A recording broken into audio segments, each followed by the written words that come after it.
Hey everybody, hope you're doing great. We're here to talk about some X-Men annuals. Well, X-Men and New Mutant annuals, and then, just some bullshit Marvel team-up nonsense. So we're going to start with the New Mutants, and this actually took place before the previous New Mutants arc I discussed, because at that point, Sam is already dating Lila Cheney, who is a mutant, I'm pretty sure, who lives in, space, and her mutant power is, she can teleport through, it's a teleportation power, but it's only long distances through space and shit.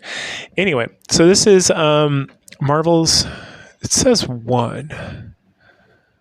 Maybe that's because it came out in January, but it's a 1984 annual for the Mutants, and it starts off and it focuses on Sam. He's and again, this is the New Mutants era where the New Mutants look like 40-year-old men and women instead of teenagers, so it's kind of funny. But so we see 40-year-old Sam using his cannonball powers to hold up the super weight, and Danielle, Moonstar, and 40-year-old Ileana are with 25-year-old Xavier helping going through this process, and they're really trying to exert and see how much pressure Sam can take. And then Danielle gets told to distract Sam, and so she uses her powers to get him to see one of those xenomorphs.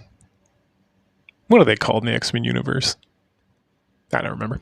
Anyway, this distracts him. He gets mad. Xavier explains the whole concept to him and stuff, and how he needs to learn how to use his powers despite being distracted, because his powers are literally invulnerability while he's using his powers. So there's absolutely no reason for him to ever come out of that, particularly if he's in danger. We then jump over to this green-looking hairy dude who sees a poster of Lila Cheney, gets mad, and tears it up. Meanwhile, we spend a little bit of time with Danny. She's still recovering, from her leg damage with Danielle Hunter is her first name. Is it Danny Hunter too? Stevie Hunter. And they're talking about how when Stevie lost her, broke her knee and everything. And again, Danny looks older than Stevie, so I don't know what the fuck's wrong with these. It's what the fuck? I literally turned the page, and I was like, the fuck is this white woman? And it's that's Danny Moonstar. First of all, she is paler than me, and fucking.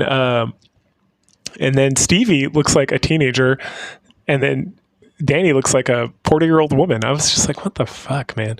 And then Roberto, who looks like a caricature of a Brazilian, comes rolling in. He's I got him. I got the ticket. So they're going to the Lila Cheney concert. So all the New Mutants are going, and they get the secret backstage pass treatment because Roberto, who goes from looking like a normal stereotype of a Brazilian teenager to a 50-year-old man, panel to panel. I can't get over it. It's so shitty.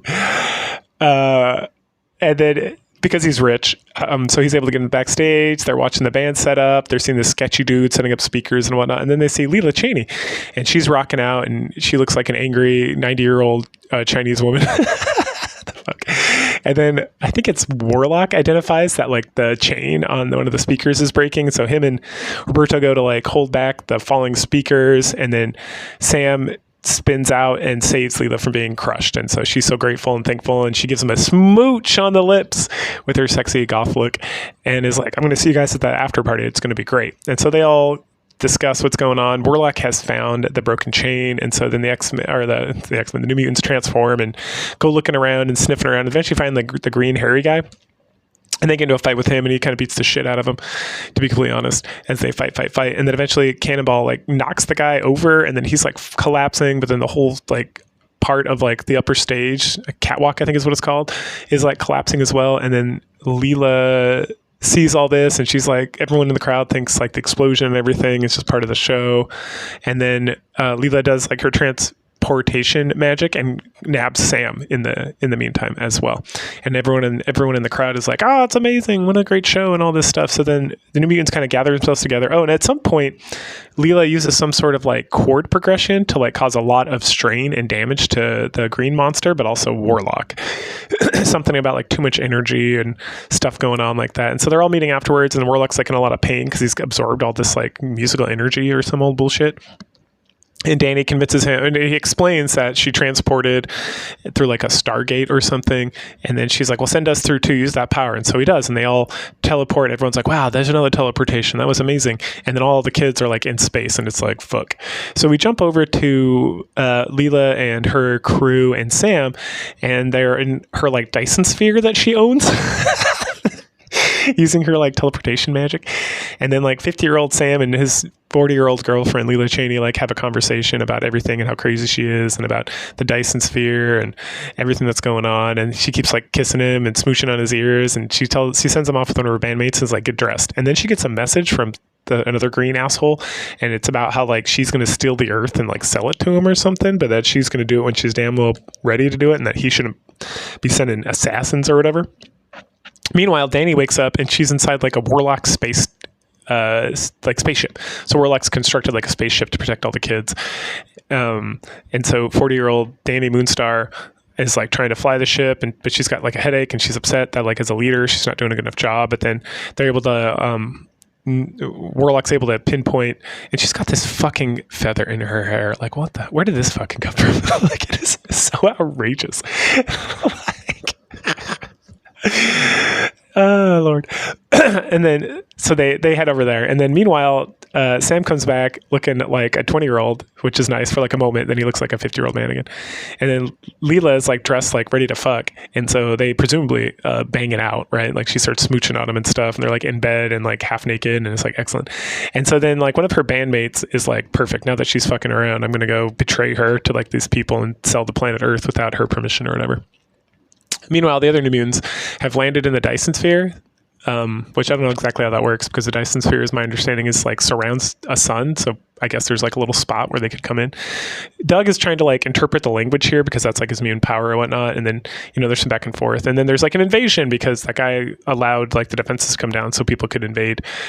And so then they get into kind of like a fight, and there's some back and forth with these guys, and Rain, Danny, and Warlock all get captured, and they get brought to where Sam and Lila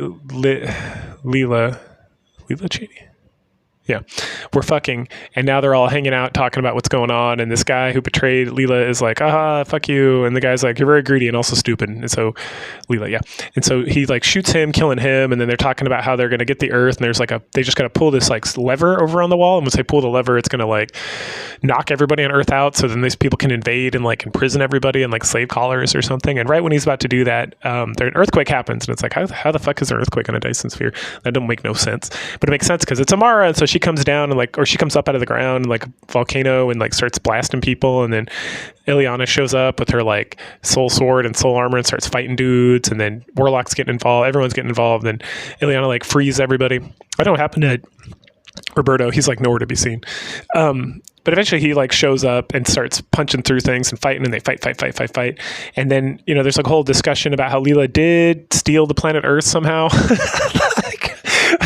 Or she was about to steal it, but then this guy and his shit, and then her and Sam kind of get into it, but then it's like, oh, there's some issues here, and I learned my lesson, and something about like grave robbery, and Doug is trying to like figure out the language some more, because like the initiate, like part of when Amara came in, she like blew up something where it's like causing the Earth that's going to like destroy the Earth or something, and so they have to like stop it or everyone's going to die. And then Doug's trying to like figure it out using this like alien language. No one knows what they're doing, and then we get this actually pretty good panel where like it gets wider and wider and wider, and everyone's starting to like fade out of existence, and then Doug just like pulls a switch or hits a button or something, and it's like, ta-da, I did it. Awesome. Good. Everyone wins. And so then there's some conversation about like what Lila did, and her being like, I wasn't really going to sell the planet. I just wanted to like do it or whatever. And then they talk about her powers and how she can teleport them. They don't need the Stargate anymore because Stargate got destroyed presumably or something. And then she teleports them back to London. Why London? Because her control is like, she can teleport long distances to places she's like been to before, but she can't actually like pinpoint it. So now they're stuck in London. And then it's like, well, why can't Ileana teleport them? Because she's still concerned about like the ability to teleport through time and space, and that she doesn't have a full control. So it's better just to like contact Xavier and have him send like the Blackbird out to pick him up or whatever. So then everyone goes inside, and Lila is like, hey, Sam, can I talk to you for a second? They go back and forth about how she's like in love with him, and he's kind of upset about her stealing his planet and whatnot and doing all this stuff. But then she's hot, and Sam is lonely, and a 50-year-old man. He actually starts kind of looking like a 20-year-old man at this point, maybe even 30 instead of 50. And so then they like hug it out, and then they start making out. And then Roberto gets super jealous, and he's like spying on them from outside. And then Danny's got this fucking feather in her head. Like, what the fuck? And then, and then there's like a commentary from like the the peanut gallery. And that wraps up New Mutants Annual 1984. Okie dokie. So for the X-Men, the Uncanny X-Men Annual, which is also 1984, we get a fun little story. It's mostly therapy for everybody. So we start with Wolverine telling some crazy samurai story. It's pretty much the story of him and Kitty from their adventures, kind of summed up in case you didn't spend a lot of money getting their specific issues of the X-Men. So you can kind of figure out why Kitty has short hair and everything. And then after that kind of wraps up, we get little shots of like Colossus being all sadapotamus and Storm being all sadapotamus and everyone's a big grump. It's Ileana decides she's going to tell a story to help everybody work through. So it's like a therapy story. And the story is called The Adventures of Lockheed, the Space Dragon, and His Pet Girl, Kitty. So it starts off on the ship of Chicago. And Kitty, who's a little girl, her parents get kidnapped, and she's also kidnapped, and she gets taken to the White Queen and her consort, the Black King. And they want her to merge with the White Queen because their souls are tied together or something. But she phases out of there and runs away. Meanwhile, Wolverine and Nightcrawler are fighting a bunch of guys, and Lockheed's there as well. And eventually, Kitty gets saved. Well, first of all, Kitty runs into a room with like her parents have been captured by the White Queen, and the White Queen turns them into diamonds and shatters them. And then Kitty's all sadapotamus, but Lockheed shows up to save the day. And so then they get together with Wolverine and Nightcrawler, and they nope out of there to Lockheed's ship. They teleport out. And the ship is actually Ileana, who's like the persona of the ship, and they take the fuck out. They vamoose, literally vamoose. And then like years go by, Kitty gets carried by Wolverine, by Ileana, by everybody becomes like the young woman that she is in this story, right? And so they're chatting about how Professor X, who runs like a planet or something, wants to meet up. So then we get like a montage of Kitty trying different outfits on, and they land, and we meet Peter, who's one of the knights of Xavier, and he's super handsome, and Kitty is very impressed and flirts with him and stuff. But there's a grand ball to celebrate some stuff that's going on. Nightcrawler's dancing around with some girl, and then Lockheed gets assaulted by a bunch of other dragons. Wolverine goes to save the day, but then Lockheed gets turned into stone or diamond and taken away, and so does Wolverine. Meanwhile, at the back of the ball, Kitty gets interrupted from dancing with Peter by the White Queen. Oh no! And she reveals that she has Lockheed, and she's going to destroy him, and that she needs to return, and that if she really loves her friends, she'll do whatever. And we see more of like this whole time. Kitty got like a little diamond up on her arm by the White Queen. We go back to that. So then Ileana, Nightcrawler, and Kitty, along with Colossus and Xavier, they try to work out a way of how they're going to track down and rescue Lockheed, who's the captain of the ship, and Wolverine. We then jump over to the White Queen. She talks about challenging Xavier and all his powers with like the power of Kitty Pryde and all this stuff. And well, first things first, since they don't have Lockheed, I guess they need like a pilot for their ship or whatever, because I think Ileana was... No, Ileana's still around. Anyway, so she goes to like this bar, like a cantina, like from Star Wars, and runs into drunk Aurora, and they have a conversation, and she doesn't fly no more, and bullshit, but she's an old friend of Lockheed. And then Kitty and Rogue get into like a little bit of a fight, but Aurora finally stops them and is like, all right, fine, I owe Lockheed, I'll come help you rescue him. We get some shots, we get a shot of the White Queen being impressed as they're like monitoring Kitty's progress or whatever, and then Storm pilots the ship, and they're heading to get into the like a wormhole or something to transport themselves somewhere else so they can get closer to the White Queen. And they go through this like awesome like set of like the super fast transportation or something into like the special world where Lockheed supposedly is. And then they sense him, and they get into like their power armor and hop in there, and we find Lockheed just like chilling with a bunch of bitches.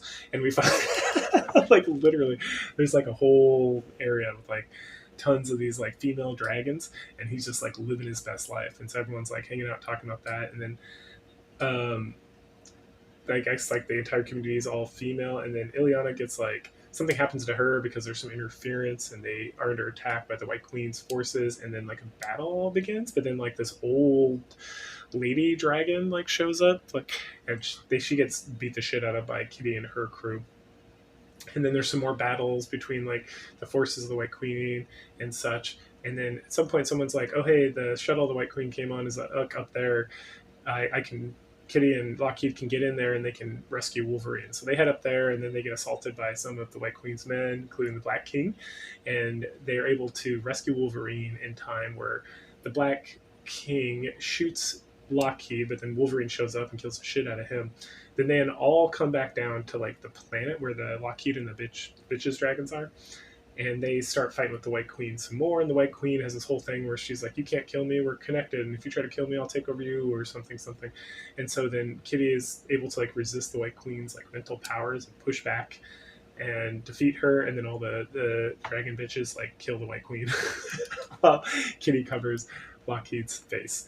And then there's like this whole thing where Lockheed is like dead or like very injured and something's going to happen, and then there's like a whole conversation with her and Peter about how she doesn't love Peter and she led him on because she really loves Lockheed, and that's like true love, some crazy nonsense. And then like her tears bring Lockheed back to life because friendship is magic or whatever, and then everyone's like celebrating and talking about everything, and then Lockheed's got to stay here and like impregnate all the dragon bitches so that their species can continue because he's like the last male dragon or whatever. And so they leave Lockheed and his dragon bitches to like do their thing, and while they're flying away, Kitty is like super sad and having a conversation about Aurora, about not giving up and about being true to yourself, and how she's going to miss Lockheed, but he's doing what he needs to do for the sake of perpetuating the species and whatnot. And then Lockheed shows up because he already impregnated all those dragon bitches, so he's good to go. Now they can be together, and hooray, everything worked out great. At the end of Ileana's story. So we go back, and everyone's thinking about how the lessons they learned from Ileana's story, like Aurora thinking about how she needs to like do something else with her life and not just be miserable in the X-Men and such, even though she doesn't have powers. And then Kitty thinks about how she needs to go talk to Peter about stuff, and they have a conversation about Zazaz or Zaji or whatever it is, and how they can still be friends even though they're not like lovers anymore, or whatever. And then Lockheed and Kitty like walk off together, and Kitty's like, "Thanks, buddy." And Ileana's like, "Hey, you're my true friend, so friendship is magic." And then Kitty's like, "We're not just true friends, we're best friends." And I was like, okay, that was weird. But that's the end of that annual. Oh man, now time to the team up. It's my favorite thing in the whole world. All right, so the first Marvel team up is Marvel's Team Up number 49, and it is more cannonball action. So we begin, there's like stuff in the river, blah, blah, blah. Iridescent Man shows up, or Incandescent Man. And then we hop over to Cannonball. He's at Saks in Fifth Avenue or whatever, buying like a super fancy hat for his mom back home. He thinks about the New Mutants, about school, and about how he's not doing well and being upset. And then as he walks out, he sees Spider-Man doing Spider-Man shit. And he thinks about how Spider-Man has it easy. And then obviously we have Spider-Man who doesn't have it easy. And so then Spider-Man does some stuff. Getting photos and trying to make money and stuff. And we found out he like left school so that he could focus more on making money. We then jump over to the Incandescent Man who's just doing crazy shit. And then we see like there's this person who's following him or whatever. And then Cannonball runs into a group of people who are scared because the Incandescent Man's like over there. So then he uses his power to head over and see if he can help. Part of this whole issue is just him feeling like he doesn't have control, that he's not doing the right thing and all this stuff. And he looks more like a 30-year-old man here, unless like a New Mutant's like 50-year-old man, but still not like a teenager at all.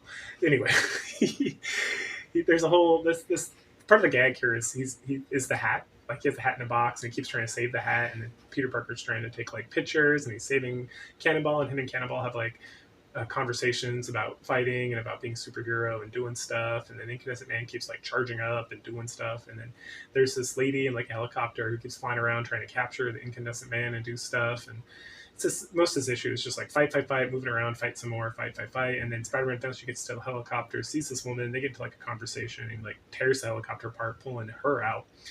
At some point, Cannonball notices that water like affects the Incandescent Man, so he cannonballs the guy directly into the river, and then he's like, "Oh no, I lost control again." But then at some point he's able to like reverse course, but then he crashes into the water, right? And meanwhile, there's a whole thing with like the helicopter exploding and all this stuff, and then there's like the hat's about to fall into fire and be destroyed, and then the woman like saves it and then reveals that she's like a sexy woman, which she is, so excellent. And then there's like they have a conversation with her, and we find out that the Incandescent Man is like her twin brother, and that's something to do with like Pegasus, which is like an organization that the government was like involved with, or like a project that like powered him up, and then he went mad because of all the electricity that was like making him go crazy. And then we get some sexy shots of her, which is peak, and how she's going to continue to look for her brother and do that. And then after she leaves, Spider-Man and Cannonball have like a conversation about their purpose in life, and Cannonball's like resolved that he's going to go back to school and do better and like keep working on himself. And then Spider-Man thinks about after he left how he needs to also be true to himself and be more of a human and less of like a cog in the machine trying to make money. And so he takes all the camera photos that he took and tosses it away, ending that issue. All right, and finally the last Marvel team up ever, apparently. I think they brought it back at some point. But this is issue number 150, and it is like it declares that on the cover, and then you get to the back section with the commentary from Stanley and whatnot. It also says, "This is it, no more Marvel team up." So this one we're gonna go all out on everyone's favorite Marvel properties, X-Men and Spider-Man. So we start with Spider-Man, picking up from where we left off. He heads home. There's some like very sexy girls who are sunbathing on the roof. And one of the girls, her aunt, is the one who's the landlady here. So Peter gets into a conversation with her, thinks about taking photos and how he's going to pay his bills and do all this crazy stuff. Meanwhile, in Korea, I want to say, I thought it was Vietnam, but at some point someone said Korea, and so I think there's a mismatch. So we're going to go ahead and stick with Vietnam because I'm pretty sure it's the Vietnam War. Maybe it was the Korean War. You know what? It might have been. We'll go with that. That's what this book says. So the Korean War, where Kane Marco / Juggernaut got his powers from the Ruby of Sidorak or whatever it's called. He jumps out of a plane right into Korea, fights a bunch of Korean like military people, and then wanders into the woods to get the Ruby. It's going to say right here. I know it is the Ruby. There it is. Sidorak. Yeah, I was right. Okay. Back in Manhattan, Peter's like headed out to try to find photos, and then he meets these like the sexy ladies who live next door or whatever. And William's like, "Can you take pictures of us sunbathing?" And he's like, "You bet your ass." Hell yeah. Meanwhile, in Westchester County, we got the X-Men in the Danger Room doing X-Men Danger Room stuff, talking about some old bullshit. This is Nightcrawler, Colossus, Rogue, and Rachel Summers, and they're all they're having like soup and bread for lunch or whatever. She says soup, but then like Nightcrawler's eating pasta at some point, so like clearly the writer and there was no communication there. So they see Juggernaut on TV, and he's got the Ruby, and everyone's kind of freaking out. Rachel's having like some memory issues as she does, and thinking about all that. Peter is thinking about the pictures he took and everything, and also sees Juggernaut with the Ruby, and is like, "Oh, I can go take pictures of that." He then thinks about Secret War and his new costume and everything going on with that, but not the new black costume. This is like pre-Secret Wars, I assume. But no, he doesn't think about Secret Wars. Secret Wars gets brought up around here somewhere still. He thinks about Black Cat, who I think is who he's dating. Yeah. Hold on. It's right here. In a way, I missed my snazzy black costume. I never had to put on that damn thing. Darn thing. Dang thing. That's what it says. Okay, so yeah, he did have that costume, and now he doesn't. Got it. Okay. So what happened to Kane? So Kane shows up to Tom's birthday party, and he got the Ruby to give him so he could share in his powers and whatnot. And there's lots of bitches here in this like penthouse they're all hanging out in. And Black Tom pulls out the Ruby, and then he grows to be Big Juggernaut. And then he gets like very concerned because he doesn't want to be Big Juggernaut. Meanwhile, the X-Men track down where Tom and Kane are, and they head over there. Back over Kane and Tom, they start fighting, knocking each other out of this penthouse, get into a fight in the street, battling. Peter shows up, starts taking pictures, and then Tom and Kane / Juggernaut are like, "Hey, get that motherfucker!" And so then they go back and forth with him, and they're fight, and then there's like a whole thing where like Spider-Man puts up like a wall of webs and then tricks Juggernaut into stepping into like a manhole cover that he removes at the last second, and they launches him back at like Tom, and it's like hijinks and shenanigans ensue. But eventually the Juggernaut twins like get Spider-Man down on the ropes, and they're about to beat the shit out of him when dun, Rogue, Nightcrawler, and Colossus and Rachel all show up to fight.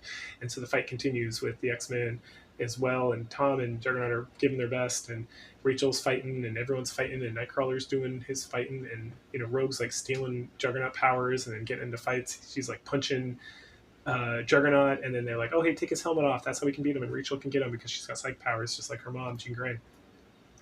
And so they're able to get the helmet off, but then dun, Juggernaut has another helmet. Because they tried this trick before and it worked.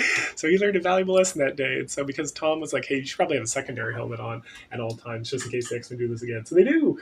But then Rogue like absorbs his powers by accident, and then we get like in case you missed it, or in case you never read the X-Men because you're like just Spider-Man guy, we get like the whole crazy backstory about being abused as a child and his half-brother who was like perfect, which is Charles, and going to the Korean War and doing all that shit. And Rogue has like a real breakdown and thinks she's Juggernaut because there's so much emotional turmoil and everything. And so she charges at Spider-Man, who dodges her, and then she kind of comes back. And then Juggernaut's like, having enough of this shit.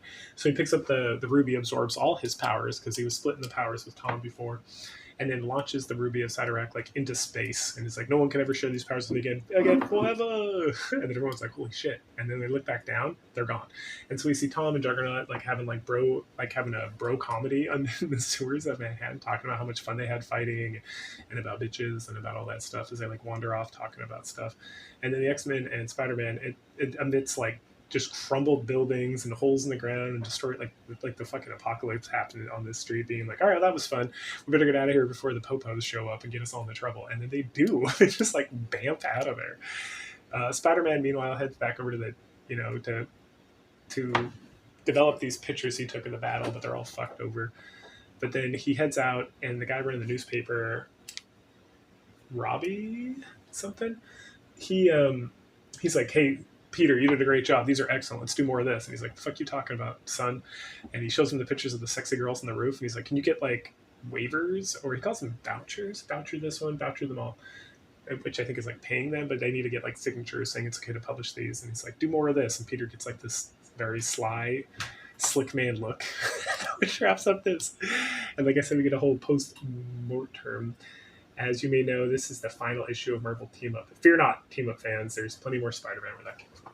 Right, because Marvel Team Up is always just another magazine to shill Spider-Man. But anyway, so that's the annuals and some Marvel Team Up fun stuff. And so that's it for this week. So go ahead, like, share, subscribe, comment, and we'll catch you guys later. Bye.